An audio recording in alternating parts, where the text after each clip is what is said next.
going on, but we're going to jump right into our main event, which is Starcraft 2 Community Team League. I'm happy that you could join us this evening. I am Aaron, aka Wingnut SC, and joining me to my underneath is... I'm Nick, aka Gallegation. We are a casting team for Starcraft 2 Community Team League. We are casting Tuesdays and Thursdays, 8:30 to 10:30 p.m. for the duration of the league now. Picking out some pretty good matches for you. Today we've got Starcraft2Strategy versus Complexity Academy. Two very big names. Big names, big players, and I'm expecting a lot out of these games tonight. I think we're going to see some really intense play and a lot of fun games.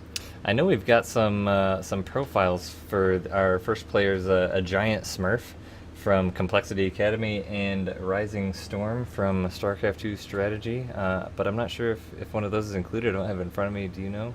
Yeah, we actually do have a bio information on a Giant Smurf. We don't have anything on Rising Storm. For those of you who are new to our channel, we try and contact the teams before casting their games just to get a little bit of a bio from their players, just to understand the player a little bit more, to know them a little bit, so that these aren't just random names on a screen, and really trying to live up to the idea of community team leagues. This is about the community. It's about getting the community more involved with each other. So we're just trying to get these players out there, allow you to be introduced to them, and maybe get some new fans for them. They're really great players. So a Giant Smurf is an American Protoss player who joined the Complexity Academy in February of this year, so he's a rather new player for them. He currently is working part-time for MLG as their primary observer, but will be going back to university starting in September. He's an active player, well known in the New York area and throughout SC2 Reddit, so if you frequent that sub, then you should be able to recognize his name. He describes himself as a creative player who's focused on Gate Mothership Core expands, and he's done that since the beta of HOTS. He approaches the game in his own manner and has his own strong opinions on HOTS Protoss, because nobody has strong opinions in this game, right? No. And a lot of the opinions that he had at the beginning ended up turning into standard.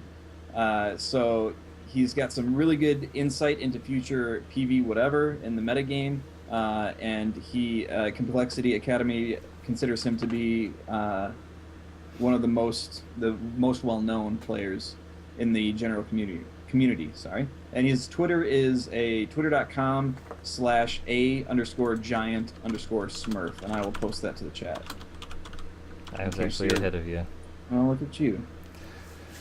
So again, like as Nick said, we reach out to the teams every week before we go to cast them. So if you're watching and participating in the StarCraft 2 Community Team League, do be aware of that. So if you have some awesome matches, also feel free to send them to us. Follow SC2CTL on Twitter, as well as me and Nick. Our Twitters are listed above. If you would be so kind as to make a tweet about this, post a link to this channel. Let all your friends and everyone know that we're doing this as we get started here, so we can jump right in and show everyone the wonderful world of the Community Team League.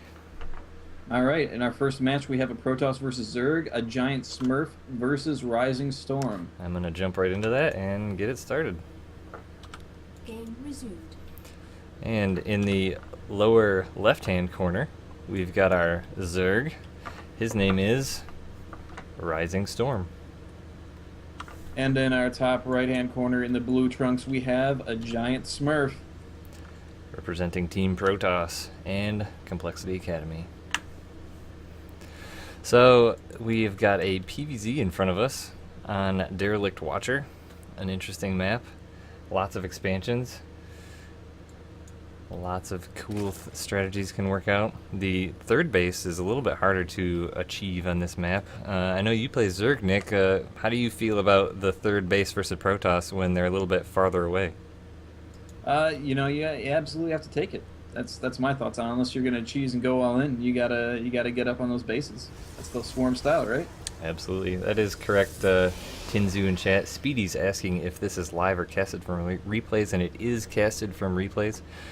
These are Week 3 matches from the league, so they were played last week, and what we do is we go through and review them to see which ones look cool and look like they'd be worthy to show off to the community.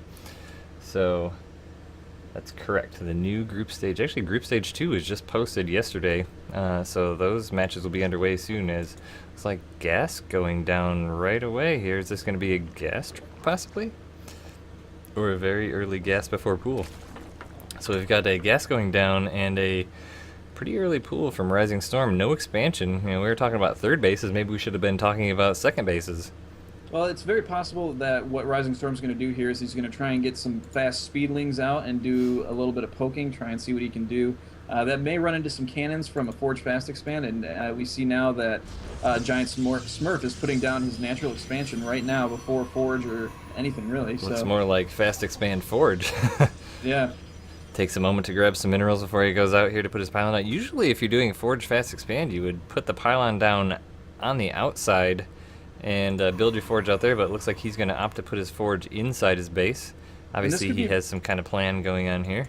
This could be bad news for Giant Smurf, as you know, Rising Storm is mining that gas. He's going to be able to get that speed going, and there's not really much of a wall at the front of the gates here. Rising Storm actually just took all 3 workers out of gas at exactly 100 gas, so he's definitely got a timing coming for his speed here. Actually, a Giant Smurf is doing more of a Wings of Liberty-esque sort of Forge Fast Expand, as he's sort of cutting his, making a mini wall here between the ramp and his nexus, so any lings would have to walk the long way around. I haven't seen this as much in Heart of the Swarm, but it's definitely pretty much was the standard in Wings of Liberty, as opposed to walling off the entire ramp. As that Nexus is going to be coming up. First lings are on the field. They're going to be heading out towards a Giant Smurf's base. He does see them though, as he has a probe right outside of his base. Looks like he's going to try and bait those lings up to try and give himself a little bit more time to prepare for this. As back home he's putting it on a Cybercore trying to complete his wall. Lings are chasing down that probe to see what they can do. There are 4 more lings on the way. Speed is almost done. Baneling Nest coming out as well. Baneling Nest just coming down for Rising Storm. That speed is just about to finish. A Giant Smurf does have a completed wall here with his pro blocking it off, but that's not going to be any challenge at all for a Baneling. Once that Baneling Nest finishes, he is going to, I'm sure, be morphing a lot of these Zerglings in. His speed is now done, so he's going to be preparing for that push. 4 more lings on the way. Baneling Nest 3/4 of the way done. And we do see all those lings running up to the front, getting ready for this push. He's hoping to get it done here. He's going to poke up with 1 ling, see what's there. He sees 1 cannon, stays just out of range of that cannon. Really awesome move. Going to poke down that probe. The probe is going to move out of the way. And those lings are just running around that cannon. The probes are pulled, and a Giant Smurf just GG's. That's a very quick first game, absolutely. So it looks like a Giant Smurf is going to have a hard time with that early ling pressure. It didn't look like he really scouted all that much early enough to really see what was coming down. You know, he didn't, and he had a hard time because by the time he got his probe over to that the Zerg's base, the lings were already out, and so that in and of itself could probably give you an idea as to what he's thinking about doing. But he didn't get in there to see that gas. There's not really a good way to know whether or not he's going to follow that up with more gas play, or if he's going to just expand behind it and use those as a few scouting Zerglings. So he kind of had a hard time with that. Yeah, when I do the Forge Fast Expand, like I'm a Protoss player, so I always put a scout after that 9 pylon to see the timing of that pool. I feel like if he would have done that, maybe he would have been a little bit better off, because he would have had the chance to prepare for it a little better, because obviously his wall was a bit weak at the front there. Mm-hmm. But I mean, at that same point, what would you do? Because if he would have held that off, the Banelings would have come in and likely broken that down. It was just really strong play by Rising Storm. Yeah, it really was. He definitely took advantage of the fact that that wall was not your traditional wall, and even had it been, you know, he took advantage of the fact that his Protoss adversary